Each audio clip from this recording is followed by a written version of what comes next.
Now, when you think of Jaguar, you think of retired businessmen wafting their way to the golf course in an XJ, the smell of pipe tobacco and leather.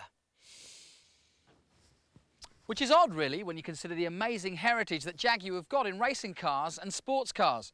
Well, if you are a Mr. Smith or a Mr. Jones and your Jaguar doesn't go over 50 miles an hour and the only association you have with motorsport are the checks on your picnic blanket, well, this car is not for you. Because this is a Jaguar S-Type R, it might look like your normal S-Type, but it couldn't be more different. The R on this car means superchargers, 400 horsepower, 0 to 60 in just over 5 seconds, a 4.2-litre engine, big alloys, low-profile tyres and awesome twin chrome taillights. This is definitely one cat that'll get the pigeons flying.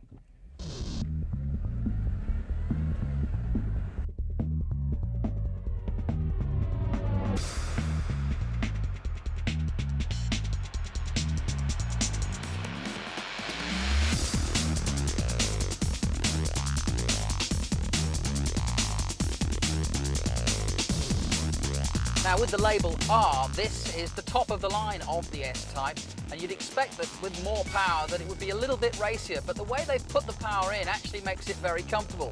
The gearbox is such that it's a smooth progression of power, and even when you really get up to speed, you don't feel as though it's really tugging you forward. It's nice and smooth, the progression is lovely.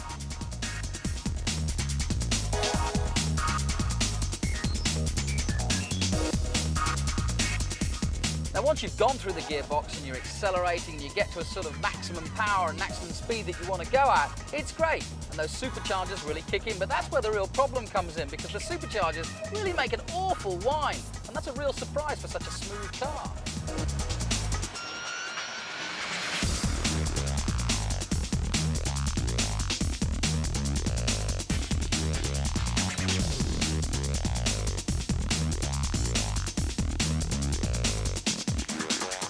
Now, with a car like this, you've got to think about what it's up against, and mainly the Jaguar is up against the German counterparts of BMW and Audi.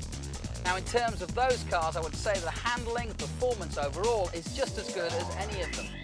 But it may not be as fun to drive as some of the top-class Audis and BMWs, but I think it sets out to do what Jaguar wanted, which is to create a nice retro feel and go back to its basics of a great, classy sports car.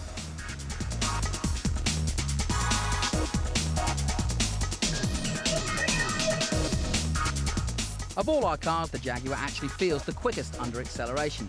It's extremely smooth, and the traction control will help you keep the back end in a straight line when you pull away hard or take bends quicker than you should. Equipment levels on this car are also impressive. With any car with this level of performance, running costs will be high, but the fuel consumption is better than you might think, at over 22 miles to the gallon. But drive the Jag hard and you can expect those to plummet.